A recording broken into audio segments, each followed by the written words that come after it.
Welcome back for another episode of Sunday SoulDay, fueling your mind, body, and soul with soulful conversations and life-changing insights. Today's episode is sponsored by Leadership Garden, a coaching ecosystem created to provide women and men with the safe, supportive space to rewire leadership identities, prune limiting patterns, and grow into purpose-aligned roles. The platform cultivates holistic growth backed by neuroscience for leaders, working parents, founders, and teams seeking to lead with authenticity, alignment, and wholeness. We're joined today by Jennifer Wren Tolo, also known as the Soul Connector. She's a former critical care nurse, an award-winning health and wellness educator, author, speaker, podcast host, and transformational life coach who empowers women to take back their happiness and health. After experiencing life-threatening illnesses with 2 of her 4 sons, Tolo experienced a dark night of the soul and developed her own signature method, the ABCs of stress management, to help her clients reconnect with their voice and the wisdom of their soul. Let's welcome her to the show.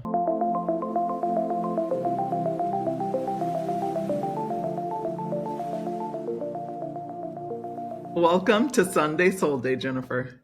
Thank you, Damesha. Thanks for having me. Thank you for joining. I'm excited to get to know you a little bit and have the audience learn a little bit more about your background. We all experience transitions at different points in our life. We experience, grief, pain, sadness, like all of those things are such a common human experience. And when I was looking at your journey, I'm like, wow, she's had some incredible transitions. I'd love to start with that because you began your career as a critical care nurse. Yes. Before you were known now as the Soul Connector. Yeah. So what was the turning point in that series or was it a series of moments? Was it one big moment?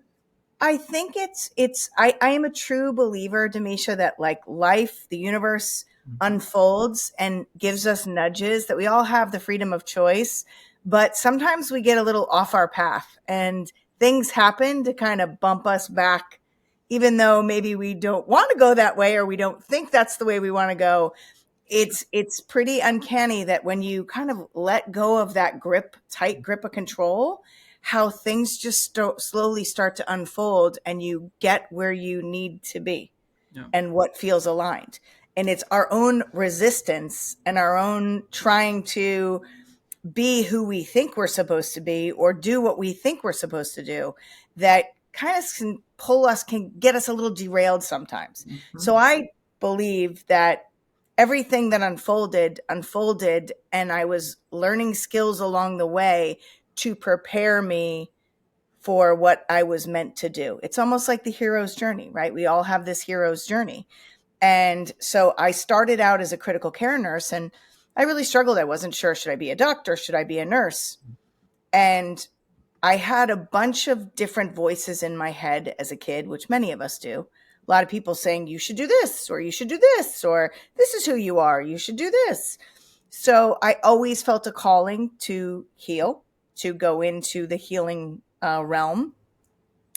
I always wanted a family, wanted children. And I thought I was going to be a doctor or nurse practitioner, became a critical care nurse because I thought I thrived in chaos. I loved the troubleshooting. Mm-hmm. I loved the fast pace. I loved the moments of when people were really at their worst or at their darkest, and to be able to be that light and that shining light and help.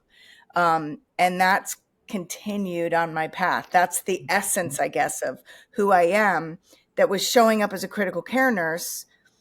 I, again, thought, like many of us do as we're young, if I do this, then this happens. If I want this kind of life, then I do this. If I want to be healthy, then I do this. Well, I had my first son and everything. I wound up having a C-section, which was not according to plan. So this is where the universe is trying to get me to let go of my tight grip of my plan, because my first son, I had a C-section and was pretty, if I do these things, my son's going to be healthy and well. Took care of my body, always been into fitness and nutrition.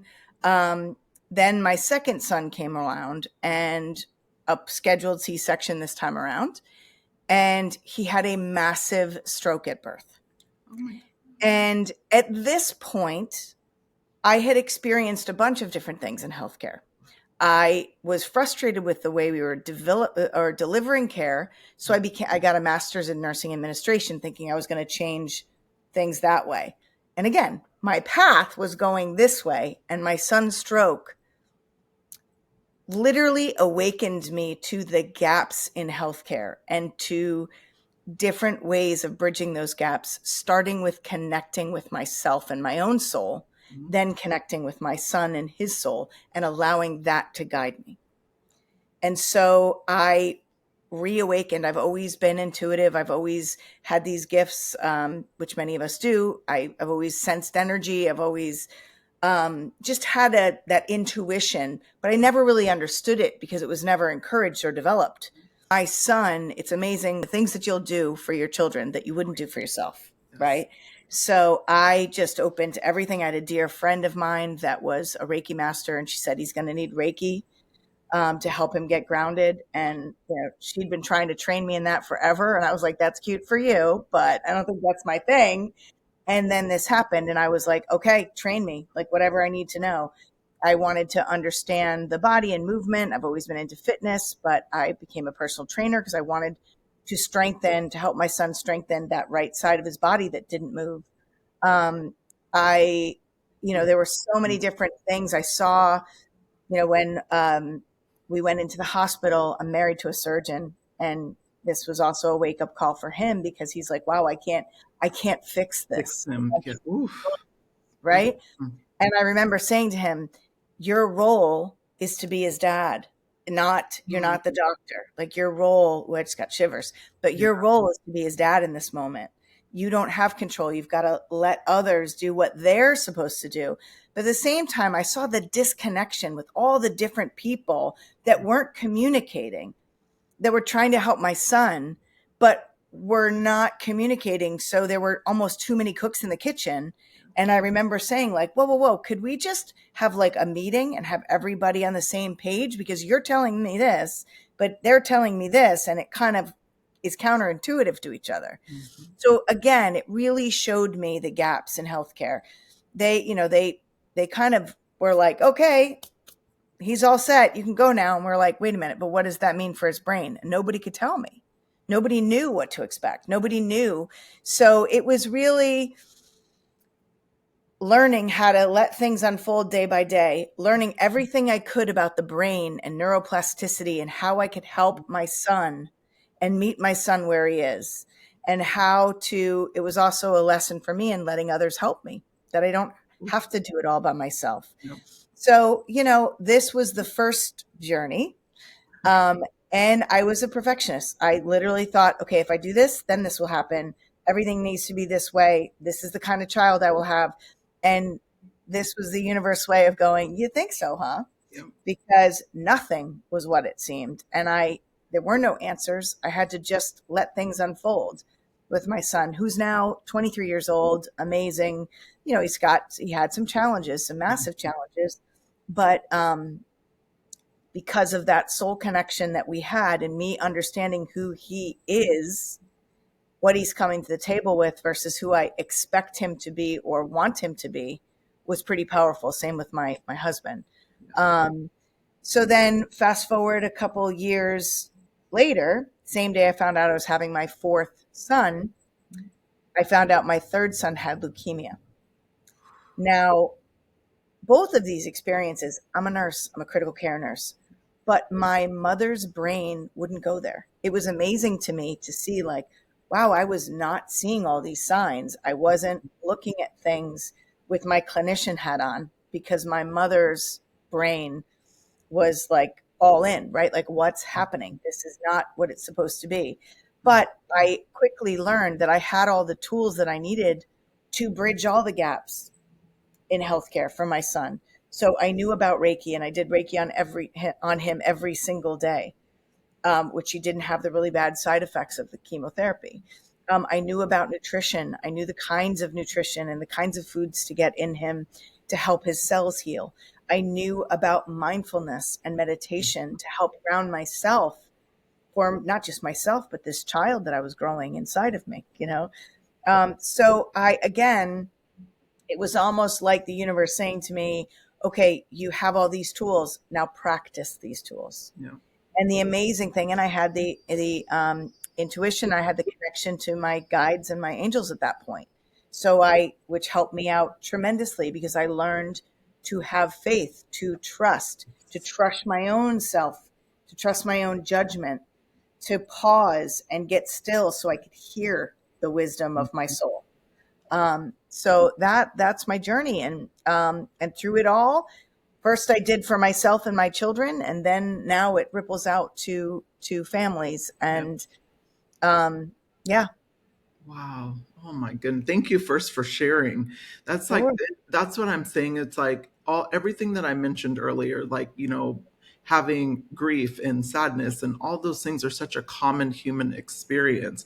And we yeah, never know when it's going to happen. And so I love that first understood the importance of taking care of yourself, and to understand, in order for you to even be able to show up for your children, in those different stages, like, you had to pour into yourself. And I think that's such a, like, even though we know that intellectually as mothers, we tend to forget that, and we put down everything for our kids, and so, like, I can imagine you knew that as a nurse, like, well, I have to clarify though, Damesha, just for all the listeners that are like, okay, I was not it didn't come naturally for me.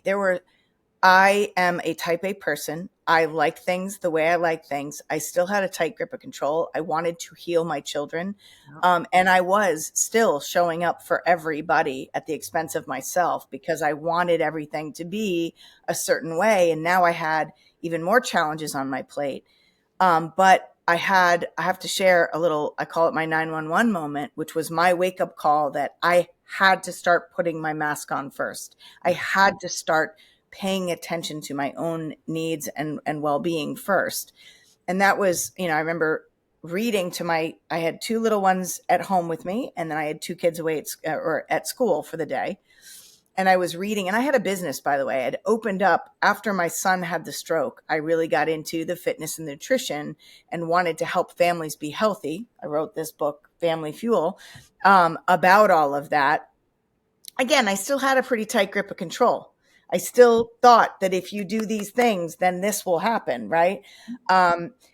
So I had this business, Butterfly Family Wellness, and I was working with families and trying to help people be healthy, lead healthier lives, right? Prevention. But I was showing up for everybody and everything. And I remember reading to my little ones, and I started to have I had migraine headaches, which I later found out was stress related. But I had migraine headaches. I started to drop my speech. And I remember thinking, like, okay, I'm just going to put them down for a nap, and then I'm going to take a rest before I go pick up my other kids. And then my husband called to check in, just see how we were doing. And I couldn't form words. My tongue went numb and my arm went numb. And he said, Jen, call 911. I think you're having a stroke. mm-hmm. And my response was, I don't have time to call 911. Who's going to watch the kids? Like, I can't, like, I've got stuff to do. Right. So even through all of this, I just want to make it clear, I still wasn't really taking care of myself to the fullest capacity. And I was still clinging to all the shoulds and supposed tos, which is the ego mind, right? Trying to be the best, show up the best, be the best mom, be the best businesswoman, be the best wife, be the best community person. But there's a price to that, right? Absolutely. And so my husband called. Others pay it all the time, right? It's like, because they're always trying to show up for everyone first. And that's what I was saying. I mean, granted, there's always a learning curve in that, but we're conditioned the to fact do that. you did get to it is very important, and it's such an important point to point out to the audience, because it is a journey, and it's not going to happen overnight, and you're going to trip and fall along the way, and you're gonna slip back into those old habits, and but then you get out of it, and it's so important, because I, even for my own growth, like, I realized I cannot show up fully for other people unless I'm taking care of myself. And more importantly, like it's a disservice, not just to myself, but to the people I'm serving, because they're getting a fractional version of me as opposed, Absolutely. which your kids were getting, like they Yeah. were Well, getting, I was reactive. I was yeah, snapping at them because I was burned out. I wasn't getting enough sleep. yeah, And what you were saying, I think, is so important. And this is, I have to, if it's okay, many of us think self-care is one thing. Like, okay, I'm going to exercise, I'm going to eat right, and so we get into that autopilot kind of checking boxes. mhm, My self-care was exercise. But when I hurt myself because I was exercising, because I was running on fumes, and that stress relief was no longer available to me, and so that's where I feel like when I talk about self-care, and I think when you're talking about self-care, that I think many people don't necessarily think about, it's that how are you showing up for yourself, nurturing yourself, refueling the energy well that everybody is freely drawing from? Because some of the things that we think are self-care are actually, and I call them hidden stressors, they're actually draining our energy further. They're not filling up our energy well, they're actually further draining it. And we yes, don't realize that. And then we wonder, why am I so empty? Why am I not having fun anymore? Why am I exhausted all the time? Why am I, I've had clients that come to me because they don't like who they have become. They don't like how they're showing up, snapping at their kids, or, they're angry at their husband and they don't know why, or they're angry at the teachers that, they have a kid that has special needs and they're mhm, angry because things aren't. So, I mean, I get it. I've been there. But again, it's because you're really not doing the self-care that's filling up that energy yes, well. And yeah. you're not being discerning about who's showing up and taking from your well. Well, and that's the key. It's so interesting. I just posted something about auditing your life, like in your relationships, ruthlessly and frequently. And Mm, and I think like that's a great point. When it comes to self care, and we'll talk a little bit more about what you do for self mm, care. mm. But I love that you pointed that out, because a lot of times people think self care is one thing, like going to spas or going to work out, or Yeah. and it's Yoga all class, encompassing. massage. Yeah, Yeah. exactly. It's all encompassing. It's really, if you think about alignment, like when I work with clients, like I align in four different ways. So it's your mind, your body, your soul, and your heart. Mm, So if you think about those four components, like, are you self-caring in those four areas? And a yeah. lot of times people are not. They're focused on their body, and they, because that's what helps them relieve stress, which is wonderful. But Right. then they're forgetting all the other components. And Right. so in order to fuel yourself back up, like you were just saying, family fuel. I love that title, by the way. Yeah. It's like Right. you should think about really fueling yourself back up in all of those areas. So Yes, absolutely. you work with families and also women, right? Like, Yeah, I used to work with families. When I had Butterfly Family Wellness, I was focusing on the family, and I would never work with a child unless I worked with the parents yes, too, because yes, who's in control of the absolutely, child's world, right? But then I absolutely. really realized, I would say over the past 10, 15 years, my business has shifted. And I focus more on the spiritual and emotional well-being of people, and I really focus on women, because women are the ones who are in control, and we ripple what we do for ourselves will ripple to our children, to our Mhm. communities, to our spouses. So that's really become the focus. My passion is helping people identify the stressors in their life, especially the hidden stressors that they don't even realize, and understand things that they can start to do to listen to the whispers of their mind, their body, and their soul. I call myself the soul connector because I'm translating in the beginning for people. This is what your body, this is what your soul is longing for. This is what your soul is crying out for. This is what your mind and your body are telling you. And then I teach them that language because I don't want people to have to come to me and rely on me. And I found that my old model of working with people were very reliant on me. Tell me what to eat, tell me what to do, tell me. And I don't want that. I want to empower people to understand the subtle whispers of their mind, their body, and their soul. So then they can listen and figure out when they're out of balance and find that balance within themselves by paying attention. All the answers are inside of us. Oh, 100%. Put them there, but the challenge is we haven't cleaned off our inner mirror, and so Yeah. it makes it very difficult to tap into those answers, Yeah. and so a great coach is doing the work on themselves, so then they can actually hold a clean mirror up for you, so then you're able to reflect and see.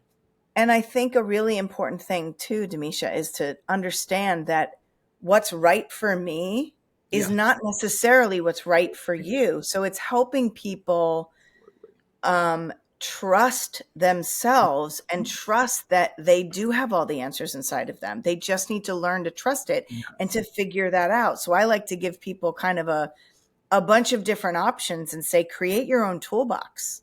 So my permission to pause class is, of course, is all about understanding, giving yourself permission to just pump the brakes for a minute, pause so you can connect to yourself, and then different stress management tools. But you create your own toolbox based on what works for you. Exactly. Talk to us Yeah. about that, because you created the ABCs of stress management. What's in that, and how do you help women kind of quiet the noise, like you were Yeah. just mentioning, to really reconnect with themselves? Yeah. Well, as a nurse, we are taught the ABCs, right? Airway, breathing, circulation. That's like the survival, like the critical things. And I realized I love to kind of come up with little kitschy little acronyms, but I was like, oh, well, the ABCs of stress management are awareness.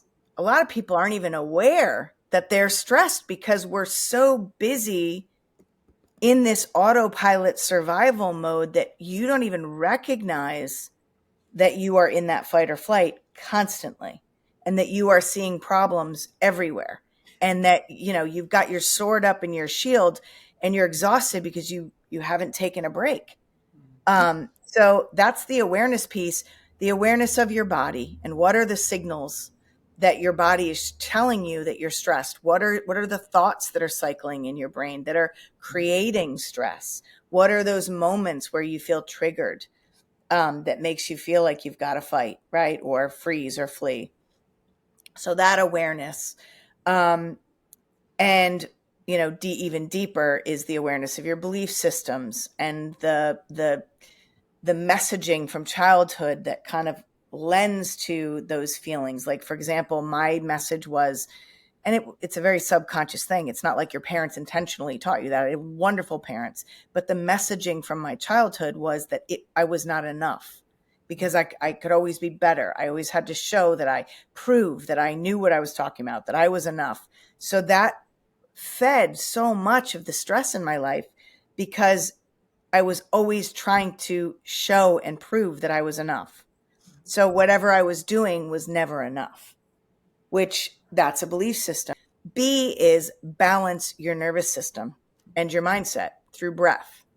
That's your number one tool that no one could take away from you, that you will have no matter where you are, no matter what you're doing, is your breath. And it takes 2 minutes of slow, deep breathing, intentional slow, deep breathing, to elicit that relaxation response. And unless you are relaxed, you cannot access your higher brain, your rational brain. You are stuck in that fight or flight. So the breathing is to get yourself relaxed so then you can balance your mindset and go, okay, what's going on? What am I thinking? What's happening right now? Am I in danger or am I okay? What can I control? So that's the C piece. Connect and figure out what are your choices? What can you control?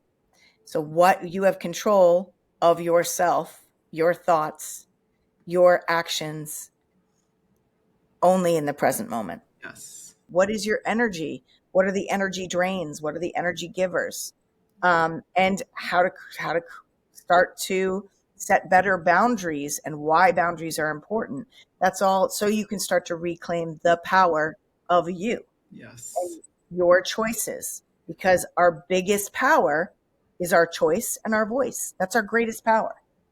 So, but we can't access them when we are stuck in this survival loop and sensing threat and fear everywhere. That awareness component is something that I think people skip over. you know, and they don't realize it's so important to peel that back and keep peeling it back. And then even Yes. when you learned, you're going to peel it back some Oh, more, there's so many you know. layers to it. So yes, Yeah. so many layers. So I love just the simplicity of the ABC. So if anyone didn't Yeah. catch that, it's aware, balance, and connect. So Yes. And that's all my permission to pause course. yeah, That's love that. it develops that. And it's Yeah. a do it yourself course. Something that you mentioned I thought was really powerful is, the messaging that we get. I mean, you use a different word, but I use messaging. Everything's a messenger, right?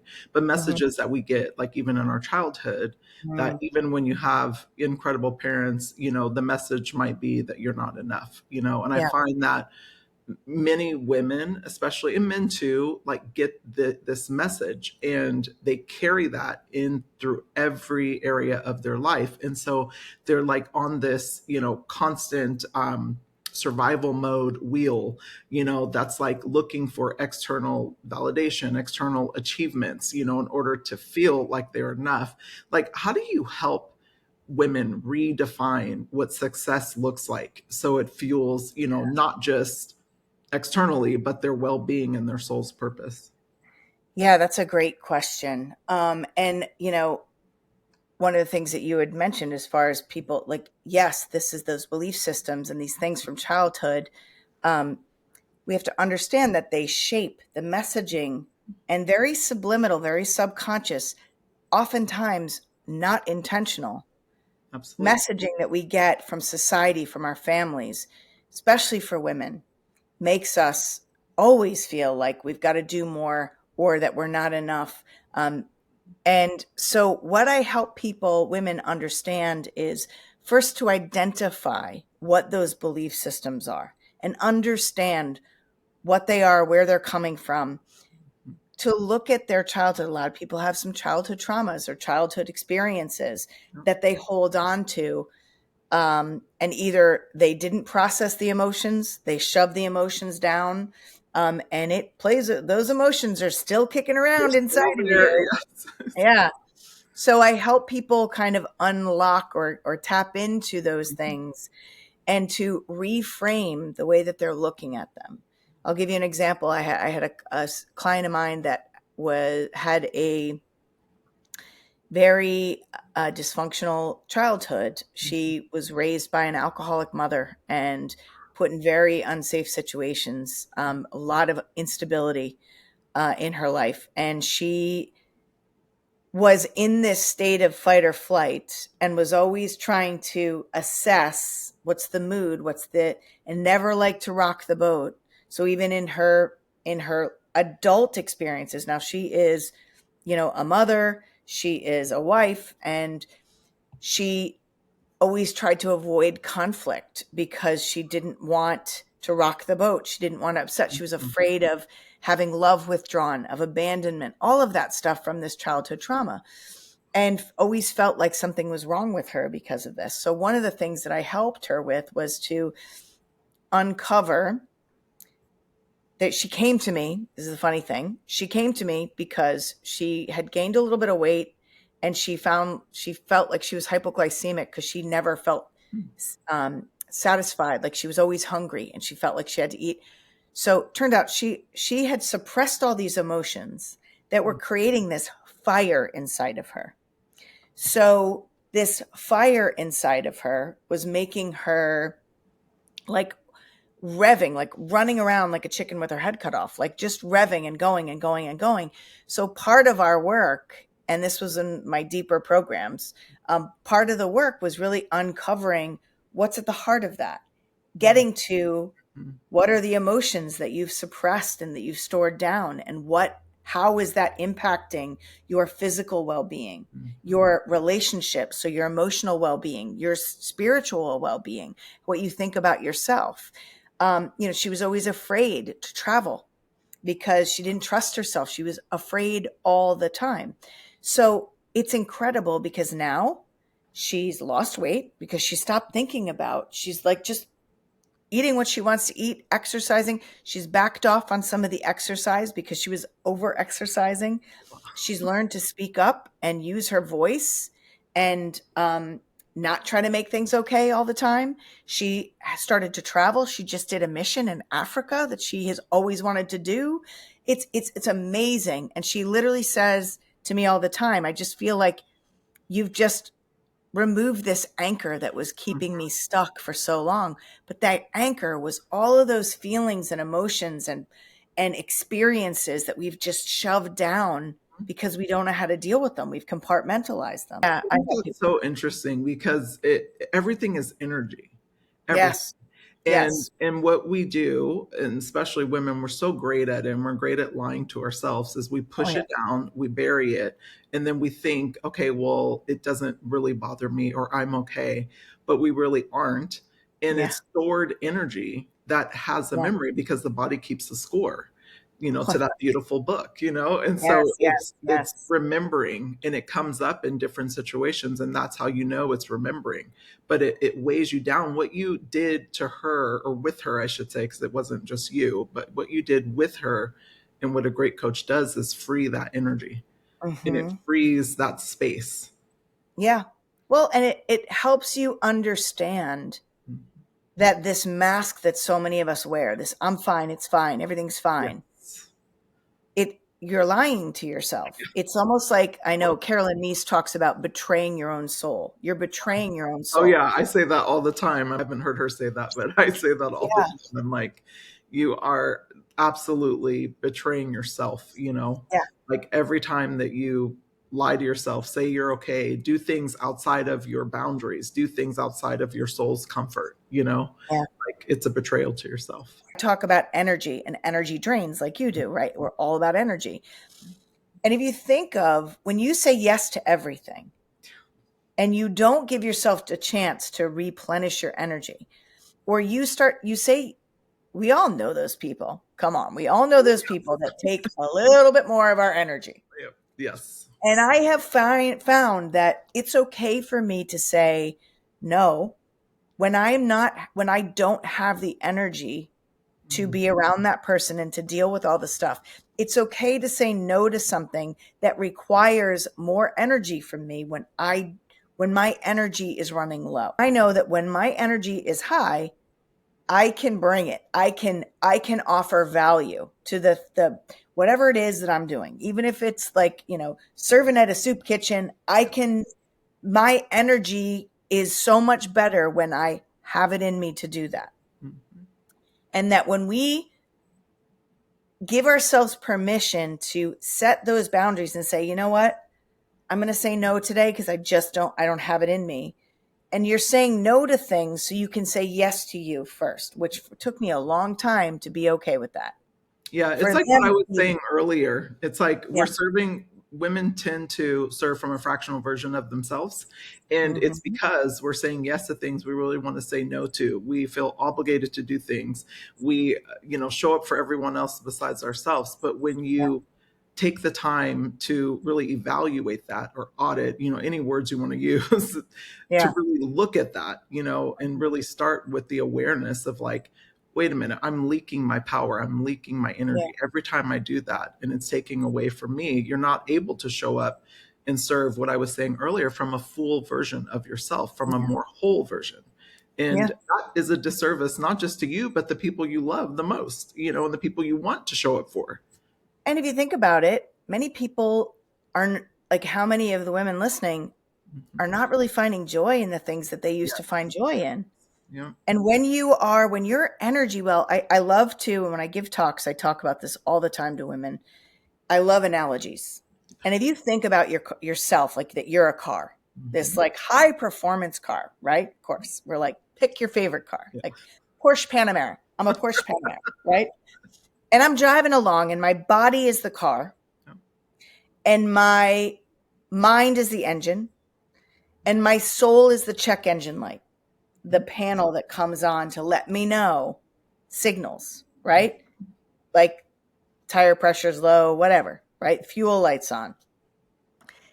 If we ignore those check engines, the lights that go on, our soul, and many of us do. Many of us are like, I All don't have the time. time.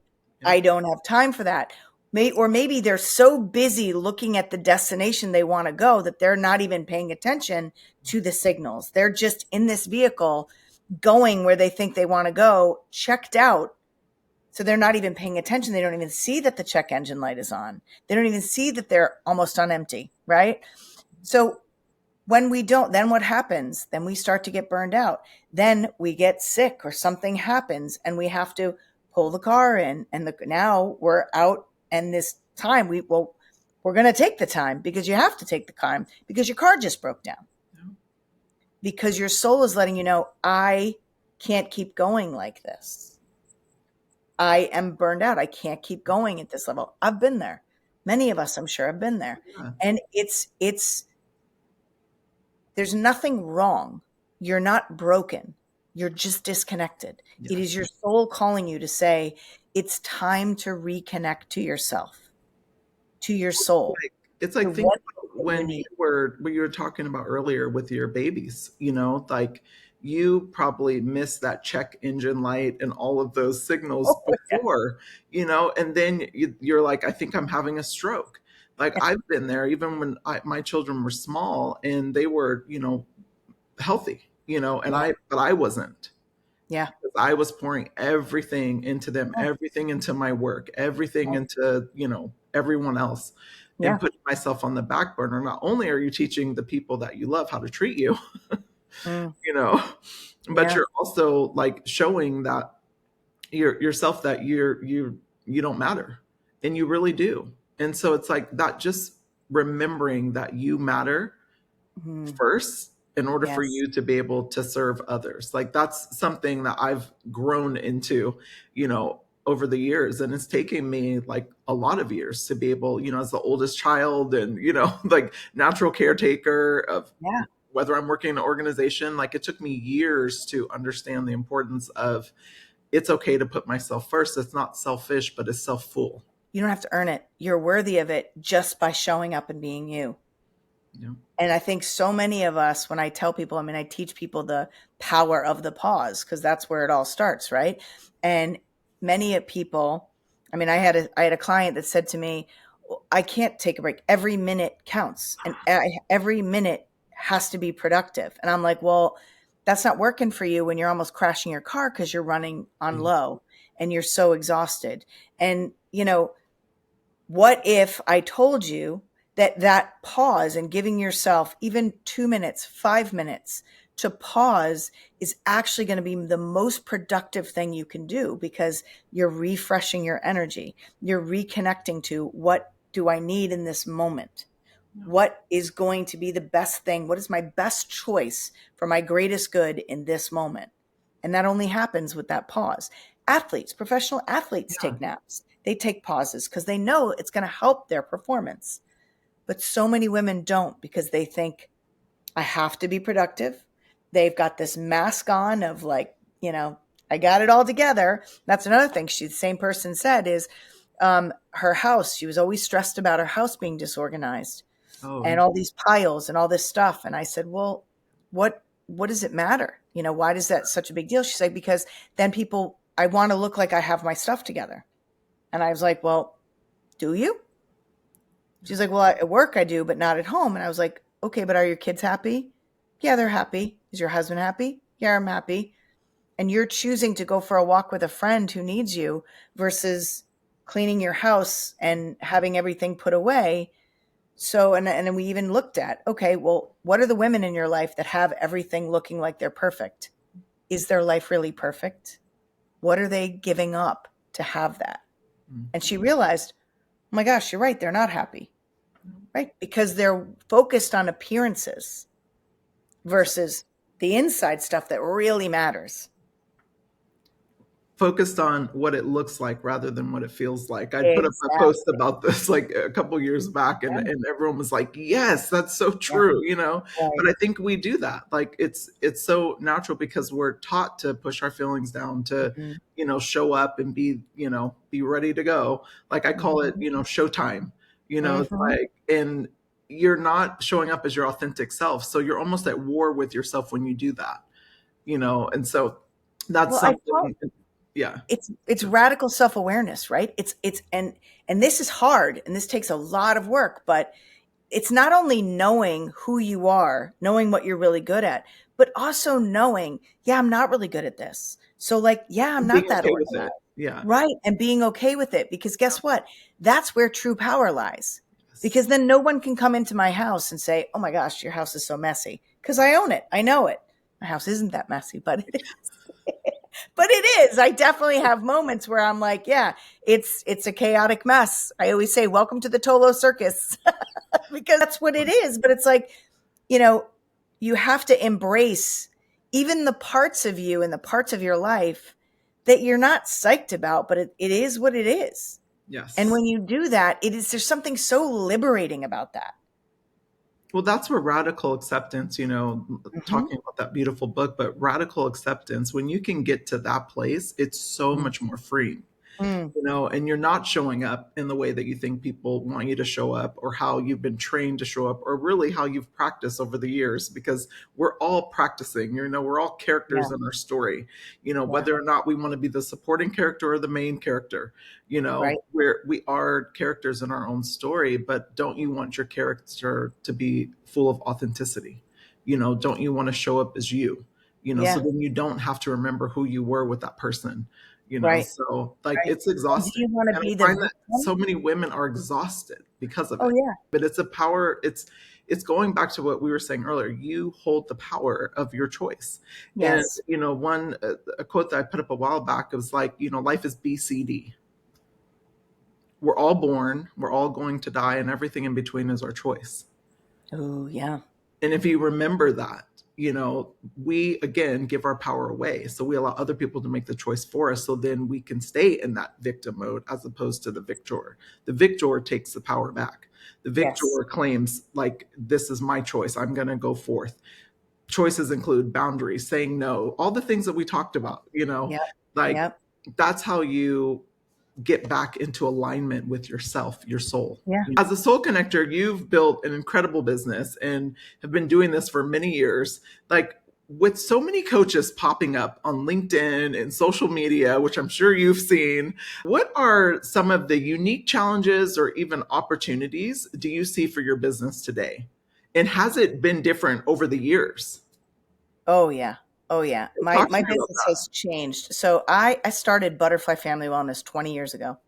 Um, and that. my Amazing. business has evolved and changed Mhm. as I've evolved and changed, as my wisdom has grown, as my Mhm. experiences have grown. And I think that that's really important. Um, I I feel like the things that I'm really excited about, I used to hide a part of myself, which is that intuitive, the gifts that I have that I think make me a very powerful coach. And that's my ability to, read energy, the ability to kind of tap into somebody's soul and get those messages and help. And I've even had clients that say I was kind of afraid coming in because I wasn't sure what was, I was afraid. And I know that. And I know that it can be really scary because people see that I see through the masks. Mhm. You can wear whatever mask. I had one client that used to come up, how's everything? Oh, it's great. It's fine. And I'm like, Yeah, exactly. bullshit, 100%. right? But 100%. Yeah. but I feel like I I love to see that more and more people are being a little more open to this. Yes. More and more people are recognizing that there is no pill that's going to fix something. There is no quick fix for anything. That, you can go to a therapist, you can go to, this spa and that spa and have everything refreshed. You can have this tucked and that tucked, but it's not going to change how you feel about yourself, how you feel about your life, how connected you are with your relationships. The only thing that's going to enhance any of that is that inner work.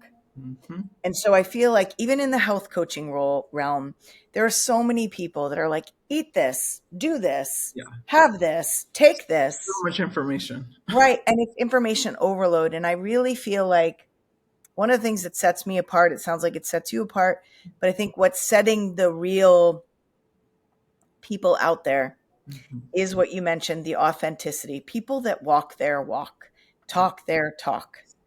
Okay, there are some big coaches out there that have lots of notoriety, and their authenticity, I'm going to just question it. I'm not going to name names, but No, no, we're not naming there's some, names, but right, yes, we're not naming names. no, I mean, I see But it. you peel back the layers and you look at the truth. You do a little digging, you talk to them, and it's like there really isn't a one size fits all system. And so the true powerful coaches of today, I believe, and where it's going, are those people that really help people reconnect to themselves, to the wisdom of themselves, guide them that way, not give them a plan, not give them a program, but help them figure themselves out as a unique individual that's coming to the table with a different set of cards than I have, than you have. So that to me is where I the love powerful that coaching comes from. yeah, I love that you said that. And it's it gave me chills because I have a newsletter called the Soul Fueler Journal. And I created this new archetype inspired by Carl Jung and all of his incredible archetypes, right? That Yeah. I'm sure you are very aware Oh, of. yeah. And so, like, I created You a had me new, at Carl Young. yeah, I know, like, but I created this new leadership archetype. And that's Oh, exactly what I described is like the leaders that first and foremost do the work on themselves. yes. Because in Yes. order for you to help anyone else, you have to start with yourself, then I, being able to guide others and lead yes. others in a way that leads them back to their selves. That's how we heal the world. Well, and that's emotional intelligence. I mean, I Yes. just did a post just in light of everything happening in the world. I did a post on LinkedIn about the world needs more soul centered leadership, no more ego Say that centered. again. Woo. Right. We Yes. have so much ego leadership. The ego is seeking power, Hmm. seeking relevance, seeking safety and security through power and relevance, right? And I don't mean ego like many of us think. I mean the ego mind. The role of the ego mind is to keep us safe and Hmm. secure. And anytime it's I think, I should, I'm supposed to, or you want control, you want certainty, you want somebody, you want to control others, that's the ego mind playing. We need more I feel, I want to, right? I believe, I know this to be true in my heart and soul. We need more trust. We need more faith. Doesn't That need to is the be in a takeaway. God that I believe. It can be whatever you are, but believe in faith and humanity, Mhm. right? And I think that that's, and I just wrote this thing on LinkedIn, this little thing about the soul-centered leadership. And the first thing is self-reflection. A good Yes. soul-centered leader can self-reflect Yes. first and foremost. Oh my gosh. Oh my gosh. Okay. That is why I call it soul fueler. Yeah. Because by you taking care of your soul, you're able to then fuel others. Yes. I So I call it the love that ripple you effect. said, Yeah. yes, Yeah. exactly. So we're Yeah. speaking the same language. I love it. It's Yes, like ma'am. I'm gonna check that out on LinkedIn because that is speaking so deeply to me because I think that is what's missing.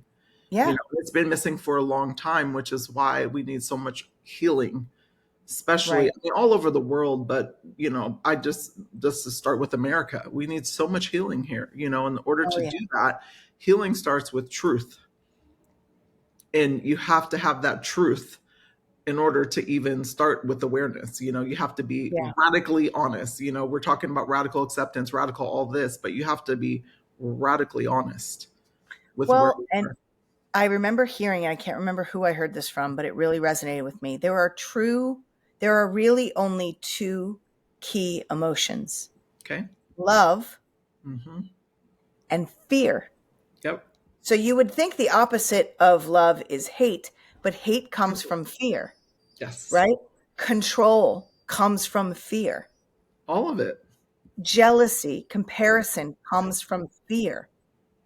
So if we can rise above to that love and connection and Yes. asking questions to understand first of ourselves, ask questions about yourself to understand yourself, then ask questions of others. Notice when you're getting triggered by something and then go, well, what is that? But Hmm. what we try to do is we try to control others. But we can't control others. We No. can only control ourselves and our reaction to others, our response to others.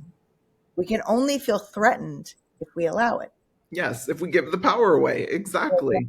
No, it's Marianne Williamson in Return Oh to yeah, Love. She talks about the difference between love and fear, and yeah, and that is what I talk about very often on the podcast. I'm sure the audience is tired of hearing me say it, but I'm like, it really is the difference between living in fear and love. Like if you break it down to that simple, formula, like, is this loving, is this, and when you think about love, you're living a lot more presently. You're doing everything that you're doing with your clients, pausing, yeah, looking at yourself, like taking time for yourself, like all of yeah. that is love. When you're Mhm. living in fear, what are you doing? You're running because you're in fear of, oh, I don't have Yeah, enough hours in a day, I have to get this right, done, I have to do this. That is right, all fear based. And so whether exactly. it's you're ruminating in the past or worried about the future, that's all fear based. So Yes. love that you And talk it's about. exhausting because Yeah, we're it not is. meant That's to why I live said in that fight or flight all the time. exactly. You also created a really cool podcast. I love the name, by the way. Oh, thanks. Simple Awakenings.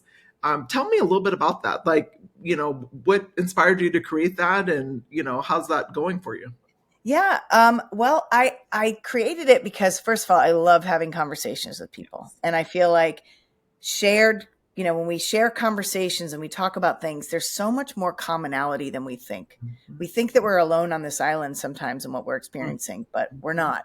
So I really wanted to share stories of people that are talking about, when they're kind of living that supposed to should life.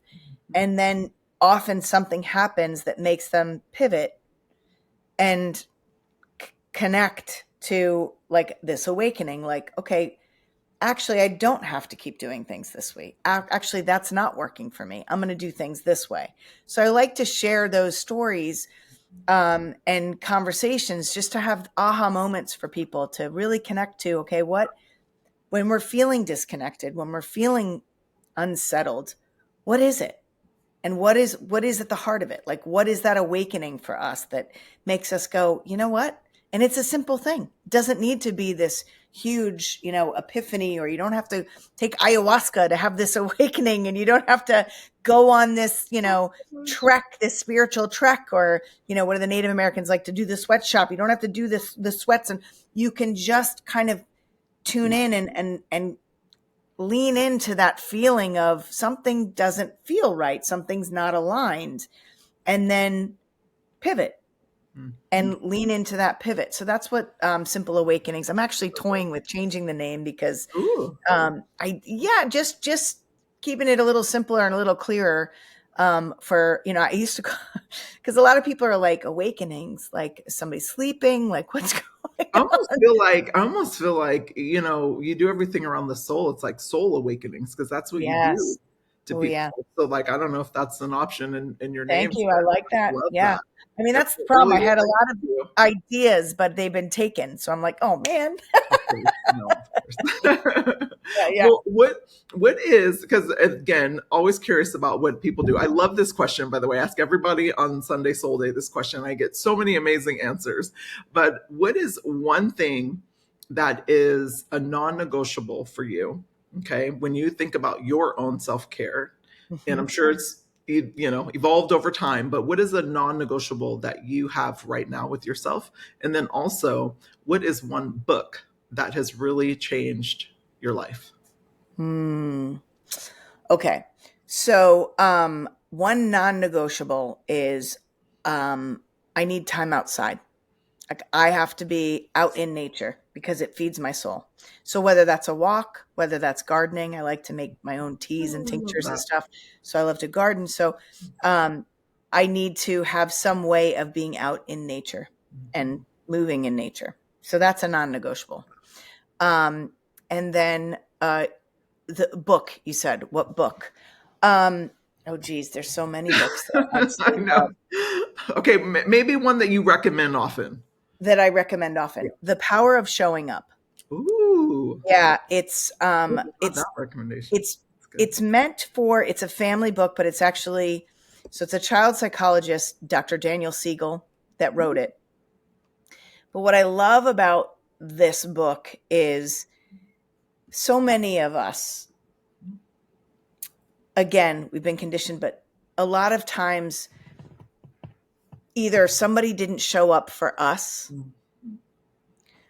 and so we didn't really get that connection with our parents or whoever.